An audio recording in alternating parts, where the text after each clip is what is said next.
4, 3, 2, 1. Salut Isa, bienvenue sur le podcast. Salut Sophie. Alors, Isa et moi, on est amis, on se connaît depuis super longtemps. Donc, on va faire de notre mieux pour être le plus sérieux et le plus professionnel possible, mais en gardant toute notre joie de vivre habituelle. Isa, aujourd'hui, je viens te voir parce que tu es chamane. Tu travailles dans la... Bah écoute, tu sais quoi Isa, je vais te laisser te présenter, ça sera beaucoup plus simple. Salut Isa, bonjour. Qu'est-ce que tu fais dans la vie, si je peux dire? Alors je suis... chamane, pas vraiment en fait, je suis plutôt passeur d'âme. Voilà, excuse-moi, c'est moi déjà qui emploie pas les bons mots. Mais non, on est très amis hein. Et en fait, je fais de la communication animale, des soins énergétiques sur animaux et maintenant propriétaires des animaux, puisque les animaux souvent m'amènent leurs propriétaires. Et j'ai un troisième volet qui est sur le côté cheval, où je suis éducateur équin, du cheval au naturel, c'est-à-dire sans moyens répressifs, où j'apprends justement la totalité, c'est-à-dire le travail à la voix avec les chevaux, la communication animale et les soins énergétiques. J'adore regarder Isa parler de ce qu'elle fait parce qu'elle est parfaitement alignée et parfaitement dans son chemin de vie. Et quand elle parle de ce qu'elle fait... Mais en plus, il y a une vidéo. C'est parfait puisqu'elle est en train de nous filmer. On voit que c'est très lumineux autour d'elle. C'est merveilleux.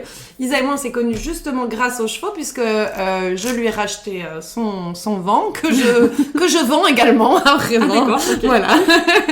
Enfin, on verra. Bref, on digresse. Et c'est les chevaux qui nous ont permis de nous réunir. Et je crois qu'il n'y a pas de hasard puisque les chevaux sont des animaux qui ont une place très importante dans nos deux vies respectives. Aujourd'hui, je viens te voir essentiellement pour parler de communication animale. Puisque tu le sais, quand on s'est rencontrés, j'étais très réticente à la communication animale. Et Isa, dans son grand professionnalisme, ne m'a jamais tenté de me modifier mon champ de perception. Il s'est modifié de lui-même en la voyant pratiquer. Pour la petite anecdote, on était à table à un repas avec des amis et elle a pris une photo de Doudou, qui est un de mes chevaux. Et elle a vu des choses que seule... on se connaissait pas, hein, tu connaissais pas Paprika, en tout cas, du moins. Et elle a vu à travers la photo plein de choses qui se sont passées pour Paprika et que je n'avais jamais divulguées à personne. Donc, force est de constater que je devais m'ouvrir à des choses et sortir un petit peu de mes croyances limitantes. Merci Isa. On va reprendre le plan parce que je parle, je suis tellement excitée que voilà. Est-ce que tu peux un peu me parler de la communication animale? Comment toi tu le définis? Les origines, si tu connais un peu l'origine de ça. Et après on parlera de toi, comment t'es venue à ça et tout. Mais voilà, donner une définition de la communication animale. Alors la communication animale, c'est de la communication télépathique. C'est-à-dire qu'en fait, les animaux communiquent entre eux dans un état qu'on appelle l'alpha. Parce que c'est un état un peu méditatif et nous on n'a pas trop cette habitude par rapport au fait qu'on a tellement été formaté dans une société matérialiste que le côté intuitif et le côté méditatif on l'a de moins en moins puisqu'on nous met beaucoup dans le stress, dans les angoisses, dans une vie où il faut toujours être à 100 à l'heure et du coup on a beaucoup de difficultés à repartir vers notre origine qui est l'intuition. Ouais. Et il faut quand même savoir qu'on tombe plusieurs fois dans l'alpha dans la journée, nous humains, donc c'est quelque chose qui est naturel chez nous. Et de ce fait-là, on peut le redécouvrir par le biais de formation. Moi, je fais des stages dans ce sens. Ouais. On mettra tous les liens de tes stages, de ton site internet et tout sous le podcast parce que c'est important qu'après l'écoute, les gens puissent venir s'ils veulent participer puisque tu accueilles des gens qui viennent de partout, j'ai envie de dire du monde entier pratiquement, en tout cas pour l'instant de pays francophones, etc. et qui viennent chez toi réaliser des stages chaque année. Donc c'est à la fin de ce podcast, on vous partagera tous les trucs. Tous les liens. Bien, elle parle bien français là-dedans. Tu souhaitais peut-être avoir l'origine. Ouais, alors moi j'ai une origine qui m'a été expliquée. Après j'ai rien trouvé sur internet parce que ça n'a jamais été vraiment des expériences divulguées. En fait à la base la communication animale est venue suite à des expériences qui ont été faites sur les gens qui étaient dans le coma. Et ils ont tenté en fait de faire des communications télépathiques avec des gens qui étaient alités et inconscients. Mais c'est une conscience en fait qui est différente, qui est supérieure, et du coup toutes les expériences ont montré qu'avec des personnes dans le coma on pouvait communiquer. Moi je sais faire du coup, et en fait ça en est venu à faire des expériences avec les animaux, et ils se sont rendus compte qu'effectivement c'était possible. Il est déjà extraordinaire ce podcast, merci Isabelle. Non, vraiment, écoute, c'est déjà pas mal. On avait dit on avait dit quand et comment as-tu compris que tu pouvais communiquer avec les animaux? En fait, parle-nous plutôt de toi maintenant un petit peu. Quand est-ce que ça t'est venu? Ça, en plus, c'est quelque chose que nous, en tant qu'amis, on s'est jamais dit. Tu m'as jamais parlé de comment t'étais venue à ça. Quand ça t'est venu, comment t'as compris, comment tu l'as vécu et comment tu t'en es servi par la suite? Alors, en fait, j'ai eu beaucoup d'expériences de vie, dont une grosse dépression, suite à un travail qui ne me correspondait plus. Et j'ai eu toute une somme, en fait, de choses qui me sont venues en même temps. Mon mari, qui était à l'étranger, dans une situation, puisqu'il est militaire... dans Bisous, une situation qui était un petit peu dangereuse à l'époque. Mon plus jeune fils qui voyait ce qui se passait à la télé en pleine déprime. Et moi qui tenais. Et à un moment donné, en fait, quand mon mari est rentré, j'ai plongé. Et ça m'a poussée à me reconnecter à tout ce que je percevais quand j'étais petite. Et quand j'étais petite, en fait, je percevais les défunts et aussi beaucoup les animaux, parce que j'avais énormément d'animaux chez moi quand j'étais petite avec mes parents.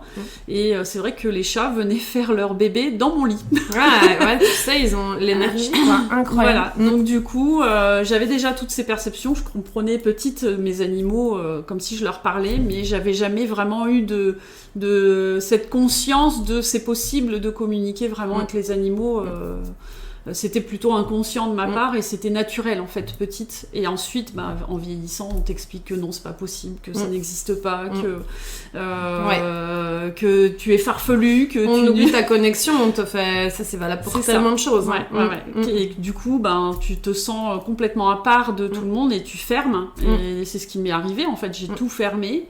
Et à 40 ans, quand j'ai commencé à réouvrir tout ça suite à tous ces soucis que je t'ai expliqués avant, et bien du coup tout est revenu mais d'un coup et tout s'est réouvert d'un coup, donc je percevais les animaux, je repercevais en fait tout mon centre énergétique et il a fallu quand même que je remette les choses de manière plus objective, plus cartésienne aussi, parce que forcément quand on monte un peu trop dans les énergies, on peut aussi un peu yo-yoter et puis être bien perché. Moi je ne souhaitais pas être perché. Oui, ça fait peur parfois, ça je le sais moi dans ce que je fais dans les cartes et tout, tu sais, plus j'avance dans mon chemin spirituel, plus je me dis oula, là je vais revenir un petit peu en 3D sur la terre ferme, parce que sinon je vais sinon on disjoncte. On disjoncte, complètement, je suis d'accord. Et puis on est un peu trop dans le monde des bisounours, qui n'est pas du tout notre monde. Non, on est sur Terre. Là, c'est ça. Donc il faut être assez quand même très terre à terre. Puis moi je suis quand même d'origine scientifique aussi, je suis assez cartésienne dans ma manière de penser. Donc, mais en même temps, tout ça ne m'a jamais perturbée plus que ça. J'ai toujours été très ouverte et très curieuse en fait. Donc comme je percevais mes propres animaux, il a fallu quand même que j'aille faire un petit stage avec une dame sur Lyon qui s'appelle Geneviève Pellier. Je sais pas si elle va entendre ce podcast. Ouais, mais c'est bien de la citer, c'est super pour elle, pour la remercier déjà. Bien sûr. Moi je suis plutôt dans le genre collaboration que concurrence, donc Geneviève m'a beaucoup apporté dans ma compréhension. Et puis du coup je lui fais un petit hommage. On embrasse Geneviève. Et de ce fait là après j'ai réussi à tout remettre correctement dans ma tête, et maintenant c'est naturel chez moi de communiquer avec les animaux. C'est ça. En fait ça, pour toi c'est même plus tiens je vais bosser, c'est ton quotidien, c'est ça. Un petit peu quand on s'est connus, c'était marrant parce que en fait tu me parlais, mais pareil pour moi c'était tellement naturel. Elle me disait des choses du style tu vois là ma poule ça va pas très bien parce que ceci, parce que cela. Et en fait tu sais, quand on parle de communication animale, moi j'avais une image de gens complètement farfelus qui se mettaient, je suis dans un extrême, mais dans la peau de l'animal, limite tu te déguises en poule pour parler à une poule, non. Mais en fait, non, c'est quelque chose qui flotte presque comme un courant d'eau. Tu me parlais de ça, j'avais pas du tout l'impression que je parlais à une folle, j'avais juste l'impression que je parlais à mon ami qui me racontait que ça, c'est tellement naturel et fluide.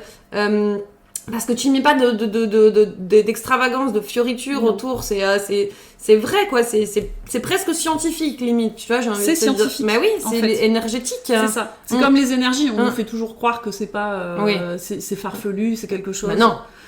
C'est juste qu'en fait c'est pas visible, mais c'est comme le Wi-Fi. Le Wi-Fi c'est pas visible alors qu'il existe. Ton exemple, il est incroyable. Et les énergies, c'est exactement la même chose. Le mouvement des plaques tectoniques crée du magnétisme, le mouvement de la Terre par rapport aux autres planètes crée du magnétisme. Et nous en fait on est une prise entre les deux, quoi. Et du coup on perçoit ce magnétisme, mais on nous fait croire que ça n'existe pas. Oui, bien sûr. Juste pour éviter que l'on ne soit plus des individus. Oui. Et pour éviter qu'on ne soit plus des pions. Voilà. Alors, attends, on fera une petite pause, on va couper là parce que je sens que je fais une... Là, je couperai, t'inquiète, Isa. Ouais. Et moi, je me demandais si tu pouvais un petit peu expliquer comment ça marche. C'est un peu ce que tu viens de dire, mais toi, comment tu fonctionnes? Voilà, moi, je sais pas, je suis quelqu'un de lambda, j'ai un problème avec mon chien... Je vais prendre un problème courant, il déchiquette tout à la maison, etc., etc. Je t'appelle, qu'est-ce que tu vas faire? En fait, comment ça va fonctionner? Comment tu vas rentrer en contact? Comment tu vas travailler avec le chien, avec le maître, etc., etc. Alors, j'ai deux méthodes, c'est-à-dire que soit tu viens chez moi au cabinet avec ton chien et je vais me connecter en direct avec ton chien. Je te poserai aussi peut-être des questions par rapport à ton quotidien, par rapport à ce que ton chien va me renvoyer. Parce que souvent, il faut aussi se dire que les problèmes d'animaux sont aussi des problèmes de propriétaires. Et parfois, ça peut aller très loin dans ce que l'animal a envie de renvoyer à son propriétaire. Il faut savoir que, par exemple, les chiens, dans leur mission de vie, quand on parle de spiritualité, ils ont l'amour inconditionnel et c'est ce qu'ils nous réapprennent beaucoup. C'est l'amour de soi. Ouais. Donc, quand ils se rendent compte qu'on se maltraite, eh bien, ils vont avoir des comportements qui vont pas être forcément naturels pour nous, normaux dans notre quotidien, quand on les connaît bien. Et de ce fait-là, on va pouvoir avoir des informations qui peuvent être inhérentes à nous-mêmes. Après, quand c'est des informations qui sont inhérentes à l'animal lui-même, parce qu'il a une douleur, parce qu'il a eu une maltraitance avant, par exemple, c'est souvent les animaux de SPA. Quand tu les récupères, ils ont eu beaucoup de traumatismes, les blessures qui sont aussi inhérentes à nous, les 5 blessures, l'abandon, le rejet, la trahison et compagnie. Intéressant, tu retrouves les 5 blessures de l'âme. Voilà, pour ceux qui connaissent pas, je vous invite à faire quelques recherches sur Google, mais je crois qu'on en parle déjà pas mal sur cette chaîne. Et puis, si vous êtes là, c'est en général que vous avez un petit background sur ça. Mais on retrouve les blessures de l'âme chez les animaux. Hyper intéressant. Comme j'ai appris il y a pas longtemps que, pourtant c'est logique, les animaux ont des chakras aussi. Voilà, tout à fait. Ok, d'accord. Donc voilà, en fait, tout ça s'imprime dans les cellules. Et nous, en fait, énergéticiens et communicants, on sert de psychologue à l'animal et on va l'aider à libérer ses cellules et à se libérer du coup physiquement et spirituellement de ses souffrances. Ok, moi j'aime bien dire thérapeute parce qu'il y a vraiment un travail de thérapie qui va au-delà du psychologue. Alors, je suis un peu fâchée avec les psychologues. Ça, c'est mon prisme et mon point de vue personnel et professionnel.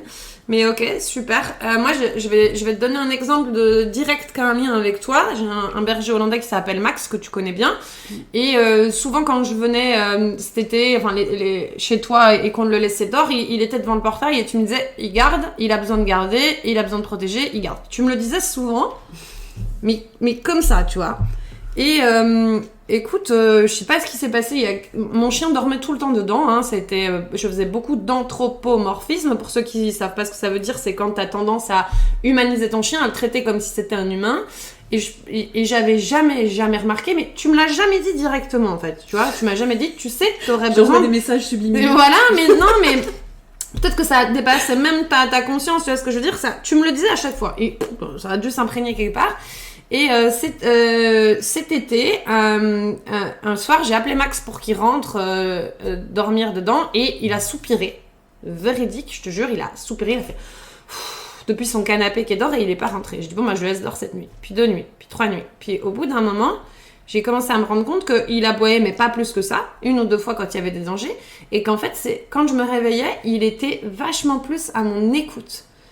Vraiment, alors Max c'est un chien qui a toujours très bien écouté, c'est un berger hollandais, c'est des chiens de travail avec qui je travaille énormément, voilà. Mais il y avait quelque chose qui changeait dans la relation, et je comprenais pas. Elle est bête. Et en fait, j'ai compris que je lui avais laissé la place qu'il voulait avoir. Moi, je suis toute seule avec mes 2 enfants, avec mes 2 filles, dans une maison à la campagne, où, voilà, même si j'ai un tempérament un peu de feu qu'on connaît, si un jour il y a des cambrioleurs qui rentrent, je ne ferai pas le poids, même avec ma batte de baseball et tout ça. Peu importe, sans aller dans l'extrême, en fait, mon chien avait vraiment besoin que je lui laisse sa place de protecteur et de gardien. Et je te jure, j'ai envie de pleurer en te racontant ça, parce que, mine de rien, c'est pas comme si tu me l'avais pas dit 15 fois. Maintenant, on a une relation qui est tellement différente le soir. Je rentre chez moi, je vais lui dire bonne nuit d'heure en lui disant merci. Je remercie son âme, ça va plus loin que mon rapport avec mon chien. Merci de nous protéger, en fait. Bien sûr. Et il a repris sa place de gardien et je le sens tellement mieux. C'est plus le même chien. Alors ça a toujours été un chien très doux, tu vois, qui se laisse tripoter par les enfants. Ça a été toujours le chien de famille, mais là, il a repris de la prestance un peu. Tu vois, c'est un bonhomme, quoi. Il a sa place. Voilà. C'est ça. Ouais. Et pour moi, ça, c'est la communication animale. Tu vois, c'est ça. En fait, je suis là et mais il faut être prêt à entendre. Bien sûr. Voilà. Intéressant. Et c'est un des problèmes des communicants, c'est de transmettre aux propriétaires la réalité. Moi, il y a une catégorie des communicants avec qui je suis pas d'accord parce que en fait, ils enrôlent, ils font des belles phrases quand ils donnent la conclusion de la communication qu'ils ont fait avec les animaux. Et c'est pas la réalité. Les animaux, ils communiquent par les 5 sens. Et dans la réalité, nous, on peut avoir des flashs d'images, on peut avoir des sons, on peut avoir moi, je canalise beaucoup, donc j'ai beaucoup de ressenti, d'intuition, et c'est comme ça, en fait, que moi, je communique. C'est-à-dire que ton chien, quand je le voyais, que je te disais, il a besoin de garder, et c'était ce qui me renvoyait, en fait, dans ma perception. Et de ce fait-là, je communique jamais au propriétaire ce qu'il a vraiment envie d'entendre. Je lui communique la réalité parce que je suis la voix des animaux et j'ai pas envie de les trahir, eux. Je trouve que c'est important, mais voilà. Ça, c'est valable pour tout, peu importe ce que tu fais comme job. Quand le but, c'est d'avancer, de faire avancer psychologiquement, émotionnellement, physiologiquement les gens, faut être honnête. Mais peu de gens, et j'en fais partie, c'est difficile, la vérité. C'est ça. Il faut... Après, quand on a affaire à un passeur d'âme, c'est que quelque part, on est prêt à changer et à se remettre en question. Ouais. La remise en question de soi, c'est pas quelque chose d'anodin, c'est super compliqué. Mais en même temps, on arrive vers quelque chose de tellement apaisant derrière que les animaux sont un vecteur à ça. Et de ce fait-là, il faut quand même les écouter, quoi. Ils sont là pour ça. Leur mission de vie, elle est là-dessus. Est-ce que tu as un exemple sur lequel tu as travaillé récemment ? Là, on vient de parler de Max, c'est mon exemple un petit peu à moi, mais ça pourrait être aussi sympa de voir un autre exemple, je sais pas, un soin, une com que tu as fait il y a pas longtemps, ou peut-être une com qui t'a marqué. J'avais noté un exemple, mais j'ai bien envie d'aller là-dedans si ça te dit. Alors j'en ai 2. Ouais. La première, elle m'émeut tout le temps, donc celle-là, ça alors, va être très dur pour moi de vous la raconter. Ouais, mais c'est parfait, c'est ce que je veux. Sinon, après, j'ai une deuxième aussi qui m'a beaucoup émue parce que c'est un cheval que j'ai sauvé de l'euthanasie. Donc, c'est celle que tu souhaites. Bah écoute, on peut faire les deux. On a le temps. On a 20 minutes de podcast et on a encore des choses à dire. Mais les gens, c'est ça qui les... En fait, je crois profondément en la conviction par l'exemple. Tu vois, la théorie, elle est géniale. En plus, là, c'est super fluide et j'adore... Vraiment, là, c'est la confidence de l'ami. J'adore t'écouter te parler de ce que tu fais. Je te jure, j'ai envie de pleurer, meuf. Parce que t'es tellement à ta place et t'as tellement... C'est ça que j'admire chez toi, en fait. C'est que t'as toujours une certaine conviction, mais ça va plus fort de là, en fait. T'as confiance en ce que tu fais. C'est ça. Et ça, c'est très inspirant. J'ai redécouvert ma vocation de vie, en fait. Parce que j'ai fait plein de métiers. Et je ne me sentais jamais à ma place. Et pourtant... quand tu vois la synchronicité, tous ces métiers m'ont amené vers cette mission de vie que j'ai aujourd'hui. En fait. Il n'y a pas de hasard. Le chemin est bien fait quand même en général. C'est ça, tout était lié. Et ce lien m'a amené vers ce que je suis et vers ma passion. Mais je pense que tu étais aussi là dans ma vie pour me montrer ça, parce que moi j'ai mis beaucoup de temps à me trouver en tant que femme, en tant que thérapeute, en tant que cartomancienne, etc. Et aujourd'hui, j'ai pas peur de rentrer dans un endroit, même avec des gens qui font des métiers ultra cartésiens, et de dire moi je tire les cartes. Oui, bien sûr. C'est ce que je te disais d'ailleurs quand moi je disais moi je suis énergéticienne, je fais de la com animale, on me regardait alors que j'avais pas peur de le dire parce que je suis alignée avec ce que je suis et qui je suis. Tu attires, c'est fou parce que chaque fois que je viens il y a du monde, il y a des gens qui sont là en stage et en fait, une fois qu'on a confiance dans ce qu'on fait, on fait une petite digression, mais je pense qu'elle est importante d'être précisée là parce que ça pourrait encourager des gens qui n'osent pas faire ce qu'ils aiment dans la vie à y aller. Une fois qu'on fait ce qu'on aime, on s'en fout complètement de ce que pensent les autres. Et justement, on attire les gens. On attire les gens, des gens qu'on pensait trop importants pour nous, qui en fin de compte ont besoin. C'est ça. C'est ça.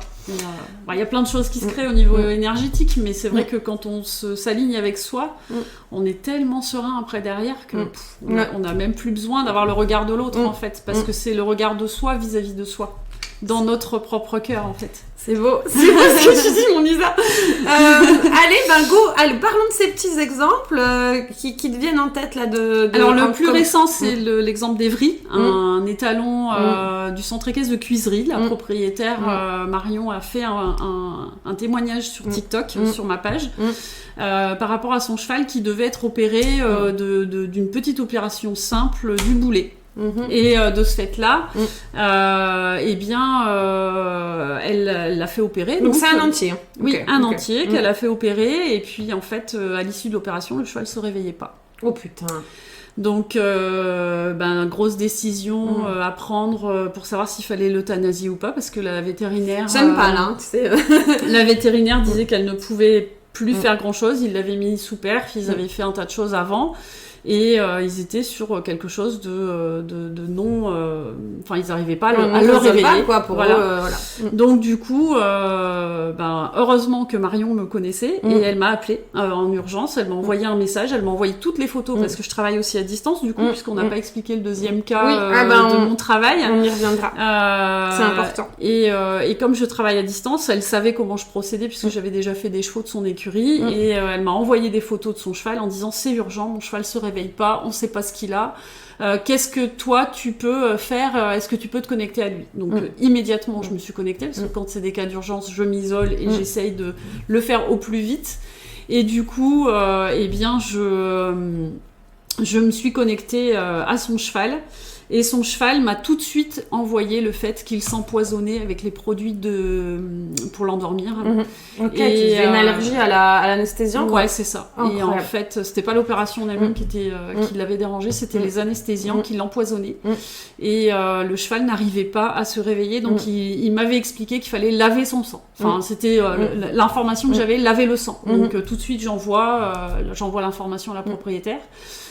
Donc elle exige de la veto parce que c'est vrai que les vétos sont pas encore assez branchés à ça, c'est dommage parce que franchement moi j'aimerais trop travailler avec des vétos mais c'est compliqué. Alors j'ai été trop contente parce que j'en ai eu 2 dans un de mes stages et franchement l'échange a été génial, incroyable, ça c'est super. Tu sais que là tu peux pas me faire plus plaisir parce que je désespère sur la profession vétérinaire, vraiment je désespère. Non pas du tout, moi je pense qu'il faut garder espoir parce que je pense que c'est plus des peurs quand ils seront alignés avec tout ce qui est en train de se produire actuellement. Alors on dévie un petit peu, mais avec tout ce qui se passe actuellement, la Terre a augmenté vachement ses énergies, donc tout le monde est obligé de se remettre en question. Mais je suis complètement d'accord avec toi. Et je pense que les vétos se remettront, même les médecins se remettront en question. De toute façon, il va y avoir des pénuries pas possibles, donc il va falloir qu'ils se retournent aussi vers des gens comme nous et qui nous fassent confiance.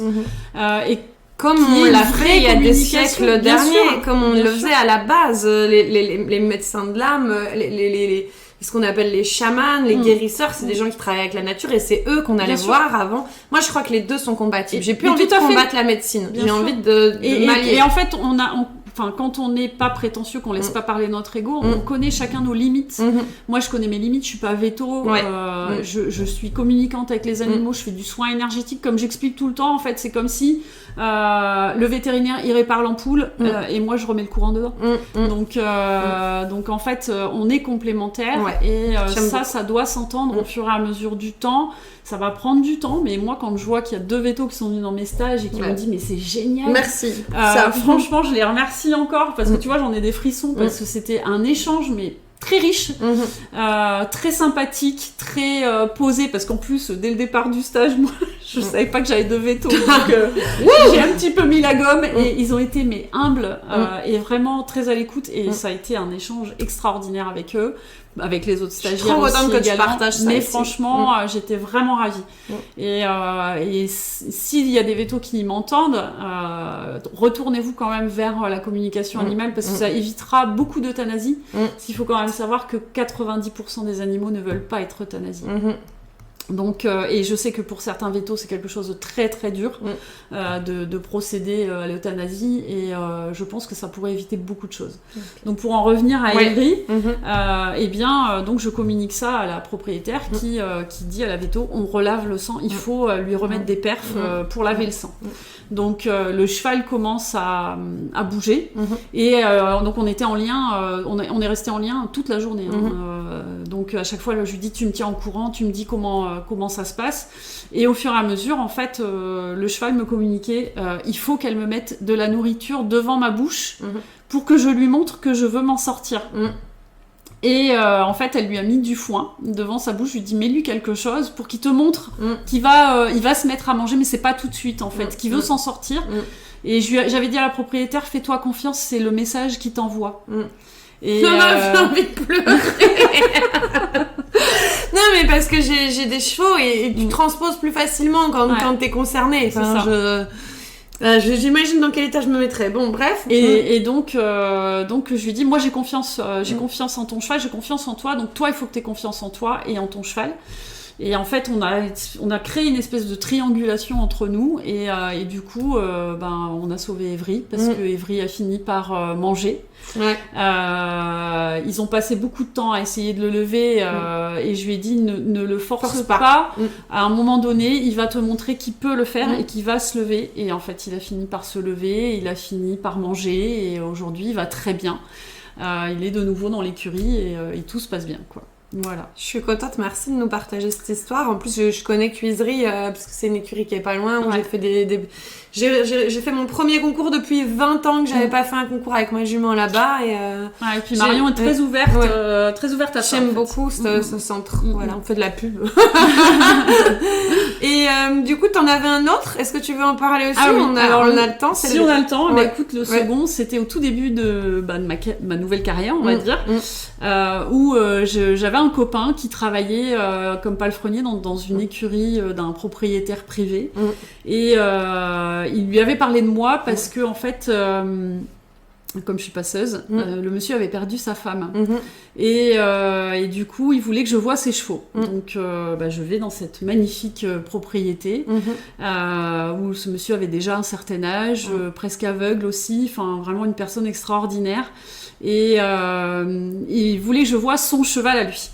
Et il y avait 2 chevaux qui étaient attachés, dont un cheval gris. Et je lui dis, écoutez, moi je ne savais pas lequel des 2 était son cheval. Et je lui dis, c'est celui-là qu'il faut que je voie. Et c'était le cheval gris. Il me dit, non. Il me dit, en fait, je vous ai fait venir pour le marron. Mais si vous devez venir, enfin le B, si vous devez venir, si vous devez communiquer avec le gris, il n'y a aucun souci, faites-le. Donc je fais le cheval B, je lui explique tout ce qui se passe. Et j'avais 3 bergers allemands à mes pieds qui me regardaient sans arrêt.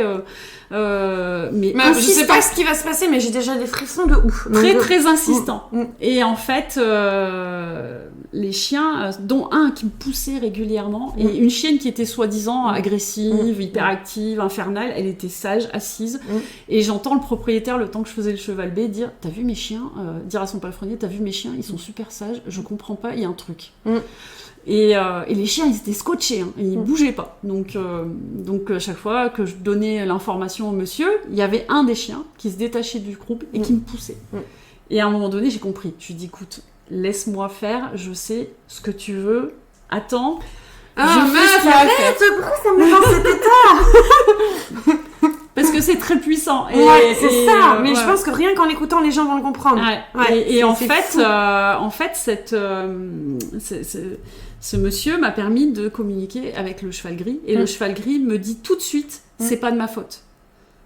Et là, je regarde le propriétaire, tu vois, j'en ai encore des frissons. Mais les larmes vont certainement sortir parce que c'est un truc qui m'a... J'ai envie de pleurer. J'ai pleuré pendant une semaine à l'issue de ce truc-là. Hein, donc, et en fait, le cheval me dit, c'est pas de ma faute. Et là, je me retourne, le propriétaire, je lui dis ça. Et le propriétaire, il devient livide.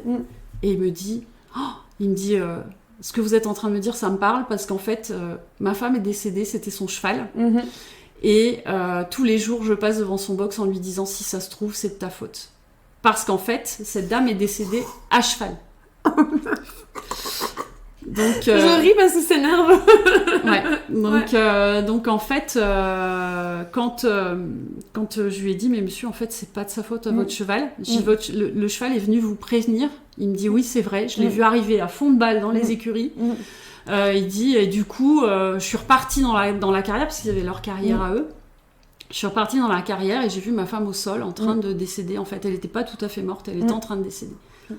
Et je continue à communiquer avec le cheval et je lui dis, votre femme est décédée d'un AVC. Elle a fait un AVC à cheval, elle s'est laissée tomber et le cheval est venu vous prévenir qu'il y avait un problème et que sa propriétaire partait. Et du coup... Donc là, moi, je suis en larmes. Hein. Voilà, c'est ça. Et du coup, le propriétaire me dit, ben oui, effectivement, c'est exactement comme ça que ça s'est passé. Et il dit, moi, je pensais qu'en fait, elle était tombée de cheval et que Ça que son cheval, en fait, l'avait fait tomber. Donc, il dit, à chaque fois que je passais devant son box, je disais, si ça se trouve, c'est de ta faute. Donc, je fais un soin énergétique au cheval, je le libère. Le cheval, je le sens de plus en plus apaisé, de plus en plus... parce qu'il était malheureux, ce cheval, d'avoir perdu sa propriétaire et de se sentir coupable alors qu'il savait très bien que c'était pas lui. Et de ce fait-là, donc je travaille sur lui, je l'apaise et tout. Et le chien. Je finis mon soin. Il y a une chute, là, encore pire. Oui, c'est trois... Ah oui, c'est encore plus puissant après. Les 3 chiens... là deviennent complètement fous, dont le chien qui venait tout le temps me pousser. Et là, je le regarde, je lui dis, j'ai compris. Je regarde le monsieur, je lui dis, est-ce que vous pouvez m'emmener dans la carrière là où votre femme est décédée? Donc, il m'emmène. Et le palefrenier reste à l'entrée. Il a pas arrêté de pleurer, le pauvre. Je m'en souviens de lui. Rémi, s'il m'entend, il va savoir. Il va savoir.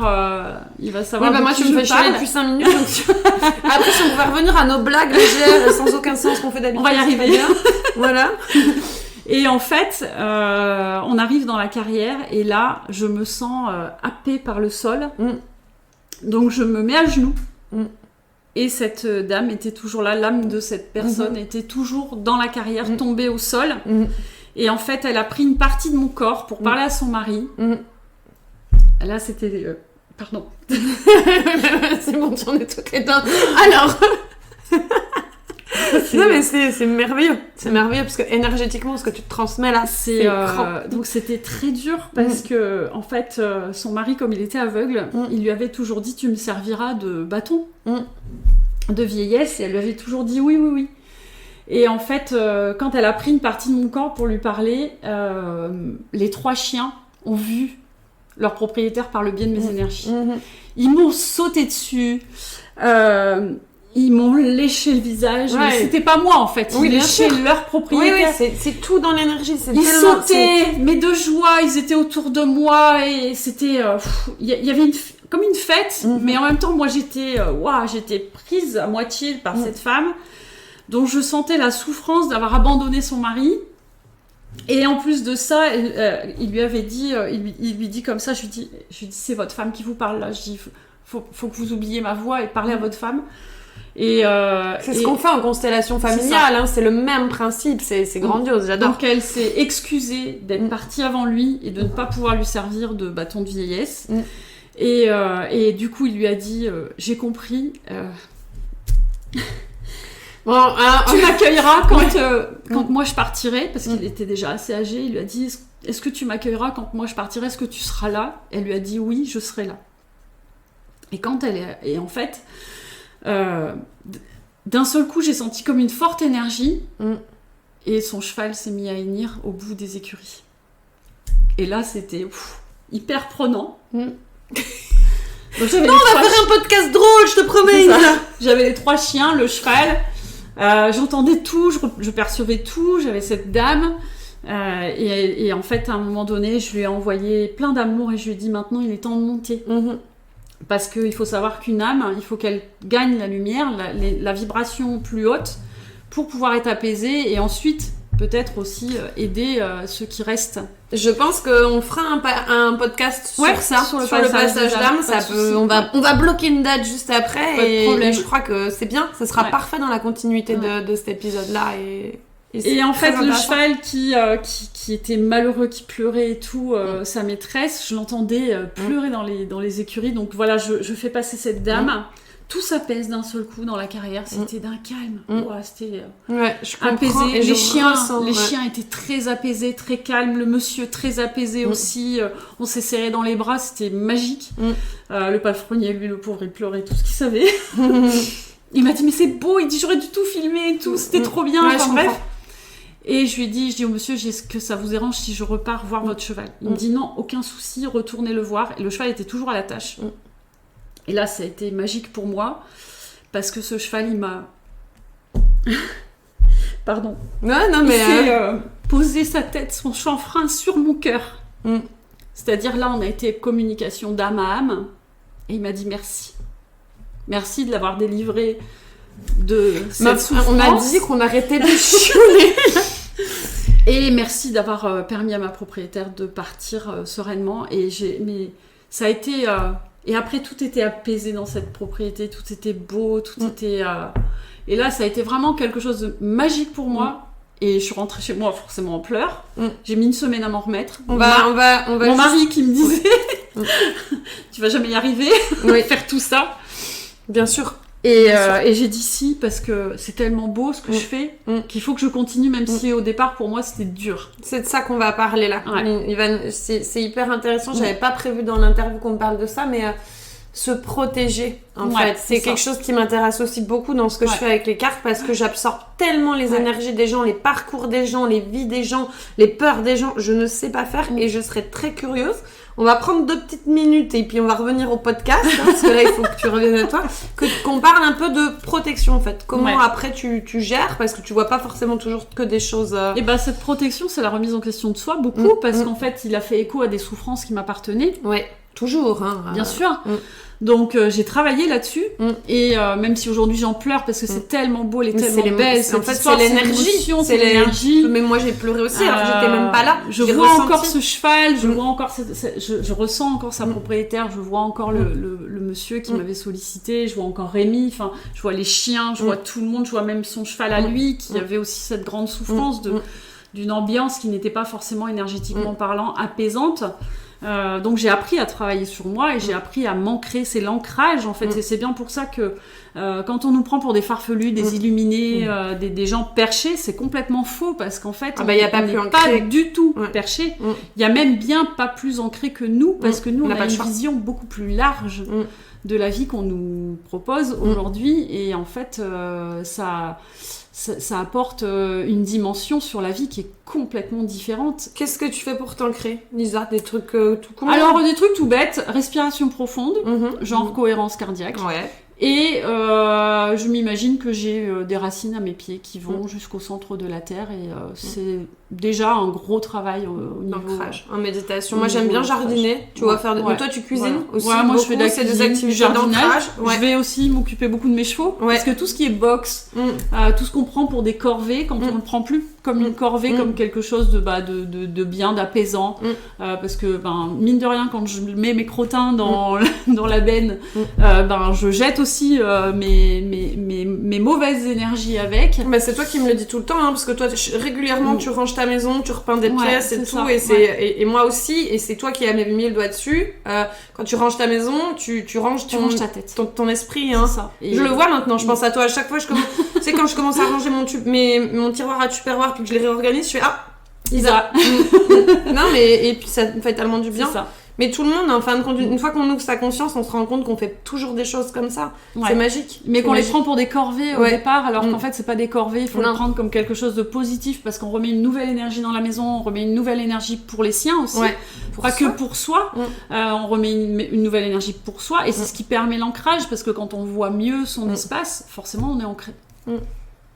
Voilà. Je suis d'accord. J'avais fait un petit sondage sur Instagram et il y a des gens qui m'ont posé des questions. J'en ai sélectionné 2 ou 3 que je te lis et tu y réponds, ça te dit? Ouais. Première, c'est est-ce que la communication animale fatigue l'animal, fatigue l'humain? Je pense le communicant et le propriétaire. Alors, non pour l'animal, non pour l'humain, ça les fatigue pas puisque l'animal déjà lui c'est naturel, hein, il communique tout le temps sous cette forme par le biais de la télépathie. Donc c'est leur mode de communication quotidien et naturel, parce que eux ils ont gardé par rapport à nous ce côté intuitif et ce côté ancrage et côté naturel de tout ce qui est énergétique. Donc pour les animaux, non. Pour le propriétaire, non plus, sauf si moi je l'invite à se remettre en question, auquel cas ça peut le fatiguer, effectivement. Parce que le fait de se dire qu'il y a des choses qui transpirent sur son animal par son intermédiaire, eh bien, ça peut effectivement le fatiguer, mais c'est pas des fatigues non plus insurmontables, c'est juste des remises en question de soi. Et pour le communicant, eh bien, tout dépend de son niveau, au niveau de la communication. Moi, en ce qui me concerne, j'ai beaucoup travaillé sur la remise en question de moi-même, effectivement, sur le côté énergétique.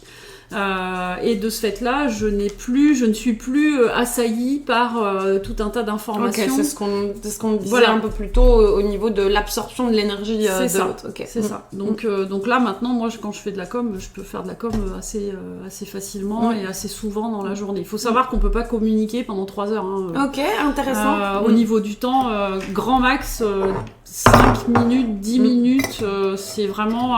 alors, il y a des gens qui vont vous dire, si, moi, j'arrive à communiquer une demi-heure, 3/4 d'heure. Oui, enfin, alors là, moi, j'y crois pas. Après, moi, je sais que je peux capter assez longtemps. Le plus long que j'ai fait, ça a été entre 15 et 20 minutes. Ouais. J'ai pas le temps exact. Après, tu te déconnectes et tu reconnectes, un peu comme un réseau. Ouais, tout à fait, ouais. Donc, en fait, comme la télépathie entre humains, exactement. Au final, c'est merveilleux. Okay. Donc, on fait une déconnexion, on reconnecte. Pour dire bah voilà on en est arrivé là et qu'est-ce que tu souhaites encore me dire. Alors donc il faut savoir aussi qu'il y a plusieurs formes de communication. C'est soit la communication libre, c'est-à-dire que l'animal va nous dire tout ce qu'il a envie de nous balancer, soit on va faire une communication dirigée parce que le propriétaire a des questions. Donc quand c'est dirigé, c'est un peu plus prenant au niveau énergétique, donc ça demande beaucoup plus de temps et beaucoup plus d'énergie. Donc parce qu'il faut se concentrer sur quelque chose en particulier, tandis que là la communication générale, c'est plus vaste. Ouais, je comprends. Donc, sur une com générale... Comme toi, en fait, quand tu médites sur un truc précis ou quand tu es juste en état méditatif, oui, ça se rejoint. Puis en fonction du degré de ce que l'animal a besoin de nous dire, sur une communication générale, je vais donner je peux donner l'information sur l'instant T ou dans la journée. Par contre, sur des communications dirigées, où il y a besoin d'avoir des informations très précises, où il y a besoin d'avoir plein de choses, des fois je le fais sur plusieurs jours même. Parce que moi ça me fatigue. Oui. Parce qu'il faut savoir aussi que en fonction de notre état physique, et notamment quand on a des maux de tête, on ne peut pas communiquer. Donc, quand on a nos cycles, en tant que femme également, on ne peut pas communiquer. Okay. Enfin, on peut communiquer si on n'a pas de douleur, de problèmes particuliers. Mais c'est normalement une période où on est tellement à soi que voilà, c'est plus difficile d'aller vers l'autre. Mais ça c'est intéressant parce que c'est pareil quand je tire les cartes, tu vois là j'ai fait un salon dimanche dernier, on sort un petit peu du contexte. Mais en tout cas j'ai enchaîné les consultations et en fait je me suis rendu compte que c'est pas possible, je peux pas fonctionner comme ça. En fait à la fin de la soirée j'étais raide de chez raide. Ouais parce qu'énergétiquement parlant, il faut savoir que quand on fait de la com animale, on fait aussi intervenir les énergies. Donc forcément on peut être vite fatigué si on n'a pas cette gestion de nos propres énergies et si à un moment donné on sait pas dire je fais une pause ou je... Donc l'animal n'est pas fatigué, c'était surtout ça en fait la question. Non. J'avais aussi qu'est-ce qu'on ressent ? C'est toi qui m'as dit, tiens, garde cette question. Et on avait dit, on parlerait des 5 sens. Qu'est-ce que tu ressens ? Comment tu ressens ? Je pense que la question, ça doit être plutôt un comment tu ressens, quoi. Comment je perçois, plutôt. Perçois. Alors en fait, les animaux communiquent par le biais des 5 sens. Donc on peut avoir en fonction de comment nous on canalise, en fait, soit on peut se retrouver complètement dans le noir, mais avoir un ressenti à l'intérieur de notre corps, auquel cas notre cerveau, il sait interpréter. Ouais. Il sait nous donner la réponse. Il n'y a pas besoin d'aller chercher midi à 14h ou de rentrer dans la pensée, parce qu'à partir du moment où on rentre dans la pensée, c'est faux. Donc là, pour le coup, c'est notre propre pensée. C'est notre interprétation. C'est ça, c'est notre interprétation personnelle. Et là, on fait beaucoup d'erreurs. Et il y a des communicants qui font beaucoup d'erreurs parce qu'ils font de l'interprétation. Et j'invite ces communicants à continuer à se remettre en question dans le travail qu'ils font, parce que moi j'en ai qui font de la com animale au niveau professionnel, qui me contactent et qui me disent un peu ce qu'ils font, ou on communique beaucoup. Moi j'aime beaucoup partager avec les gens, et même s'ils le font au niveau professionnel et que moi je suis une professionnelle, au contraire, plus c'est juste, mieux c'est, surtout pour l'animal. Et de ce fait là, souvent je les pousse un petit peu dans leur retranchement à aller chercher la vérité et pas ce que leur cerveau interprète. Je suis d'accord avec toi, et je crois que ça touche tous les domaines dans la spiritualité. À partir du moment où tu dois interpréter quelque chose, que tu dois canaliser, il faut vraiment être hyper ancré pour se dissocier de l'ego. Et puis tu vois, c'est comme quand tu fais des coms animales à des gens que tu connais bien, c'est comme quand tu tires les cartes à des gens que tu connais bien, tu vas avoir tendance à... Non, il faut vraiment se dissocier pour... okay. Même pour nos propres animaux, c'est compliqué, parce qu'on doit se dissocier de l'affect. L'émotionnel, ouais. Je remonte mon pantalon alors qu'on est filmé. Ouais. C'est d'une classe absolue. Et de ce fait-là, il faut vraiment savoir dissocier. Moi, ça m'est arrivé dernièrement avec Bloom, ma jument, qui a fini aux urgences. D'ailleurs, les urgences, j'ai été un peu déçue, j'avoue. Ça, c'est un petit message. On les embrasse, le service d'urgence de Lyon, j'imagine. Voilà. Salut. Juste petit message, l'animal n'est pas un objet d'expérience. Donc et voilà, c'est juste le petit message. Oui. Et s'il est là, c'est qu'il sera passé d'une manière ou d'une autre. Et le torné n'est pas un outil obligatoire. Oui, voilà, tu vois, quand on en est là. Là, on pourrait refaire un autre podcast sur la maltraitance. La maltraitance invisible, puis dans les chevaux on en aurait des choses à dire. Disons qu'ils sont tous dans cette inconscience. Moi je leur jette pas la pierre au veto parce qu'on les apprend comme ça en fait. Les jeunes ils sont là pour apprendre, je veux bien, mais il faut prendre en considération qu'on a un être vivant et un être doté de sensibilité en face de soi. Oui, mais ça c'est, tu sais, même dans l'humain, oui bien sûr, dans les hôpitaux, tu vois les violences hospitalières, gynécologiques, tout ça, enfin là il est heureusement qu'on rentre dans l'ère du Verseau parce qu'il est grand temps que tout change. C'est ça. Allez, on se recentre, et la dernière question qui est vraiment, je trouve, très bien, c'est est-ce que tout le monde peut pratiquer la com animale ? Oui. Alors, je vais donner une explication que je donne dans mes stages, c'est-à-dire qu'on fonctionne soit cerveau droit, soit cerveau gauche. Alors, ceux qui créent des stages dans la communication animale, souvent font le côté cerveau droit. Et ça n'est pas forcément juste pour certaines personnes, parce qu'il y en a qui sont très... dans l'explication, le besoin de prouver par A plus B que les choses existent. C'est souvent des matheux, des gens qui sont très scolaires et qui aimeraient rentrer dans la com animale et qui ne peuvent pas parce qu'on leur donne que ce côté intuitif, ce côté cerveau droit. Et dans mes stages, je donne le côté cerveau gauche, c'est-à-dire que je donne 3 méthodes différentes pour que chaque personne qui vient dans mes stages puisse ressortir satisfait et puisse communiquer avec les animaux. Donc il y a 3 méthodes. Il y a le cerveau intuitif, le cerveau droit, et 2 méthodes pour le cerveau cartésien. Ok, on va pas en dévoiler plus parce que je pense que les gens qui peuvent être intéressés et qui vont vouloir te contacter pour les stages, on va garder un petit peu de mystère, mais du coup c'est hyper intéressant parce que ça peut vraiment donner envie à des gens qui pensaient ne pas en être capable, qu'en fin de compte, selon la méthode qu'on va utiliser, tout le monde a cette capacité-là, mais je crois qu'on a tous des capacités comme intuitives. De toute façon, on tombe tous dans l'alpha plusieurs fois dans la journée, on a tous cette capacité, sauf qu'on mais on est tous reliés. Tout est relié. Voilà. Juste pour donner une petite anecdote sur l'alpha, pour les gens qui ne savent pas ce que c'est quand vous êtes dans votre voiture sur l'autoroute, je sais exactement ce que tu vas dire. Et qu'à un moment donné, en fait, vous dites « Ah mais je suis déjà là ». En fait, tout le temps d'avant, vous étiez en alpha. Exactement. Moi, j'ai appelé ça tout simplement en état méditatif ou en état de pleine conscience, voilà. Tu sais, c'est comme quand Notre cerveau il se met en mode automatique. Ouais, moi, je vais donner un exemple vraiment horrible par rapport à toi qui est plus... Tu devrais pas... Mais tu sais, tu reçois un SMS, puis tu le lis, puis tout d'un coup, tu te rends compte qu'en fait, t'es en train de conduire et que t'as fait 50 mètres de route en n'ayant aucun accident, renversé personne et foncé dans aucun talus. Parce qu'en fait, t'étais en espèce d'état méditatif ou en automatisme où ton inconscient a pris le pouvoir et tu peux le remercier, ton inconscient, l'énergie, la planète, la source, Dieu, ce que tu veux, d'avoir été là à ce moment-là parce que c'est surtout ton corps éthérique en fait. Ouais, qui te protège. On a trop de choses à dire. On a trop de choses à dire. On va refaire un podcast parce que tout ce qui est corps éthérique, énergie, passage d'âme, je pense qu'on pourrait le mettre presque dans un même épisode si on structure correctement, qu'on vous invitera à écouter parce que figure-toi qu'on est déjà à 50 minutes de podcast. J'ai pas vu le temps passer. Donc on va conclure. Je crois qu'on a à peu près tout dit, donc on va pas faire une grosse conclusion. Je te remercie Isabelle pour toutes ces infos là qui vont enrichir tellement de gens. Je vais mettre en lien de l'épisode tous les liens pour pouvoir te contacter, soit pour que tu viennes en tant que communicante, soit pour venir faire un stage chez toi. Pour l'énergétisme, pour le passage d'âme aussi, hein, on va en profiter, mais là c'est vraiment axé sur la communication animale. Peut-être que toi tu veux conclure par quelque chose? Juste te remercier déjà. Je pense que c'est déjà beaucoup de pouvoir communiquer aussi par le biais des réseaux ce genre de choses parce que c'est pas tout le temps. Et puis cette interaction qu'on a toutes les deux, c'est vraiment ça a été très fluide. Donc du coup, merci. Merci à toi. Et puis une petite précision par rapport au stage, c'est que j'organise aussi des stages chez les gens, c'est-à-dire qu'ils peuvent organiser le stage chez eux. Il y a des conditions qui sont assez intéressantes pour ceux qui me reçoivent aussi. Et donc du coup, il y a toujours moyen de s'arranger, de partager. Je fixe pas vraiment de date moi dans mes stages parce que je m'adapte beaucoup aux gens, je m'adapte à leurs demandes. Aux saisons aussi parce qu'on fait souvent des choses en saison avec toi, c'est cool. C'est ça. Et puis voilà, en tout cas merci beaucoup pour ce partage. Merci à toi Isa. J'ai trouvé très enrichissant. Ouais. À bientôt. Enfin nous à tout de suite quoi, mais pour vous chers auditeurs et auditrices, à bientôt. À bientôt.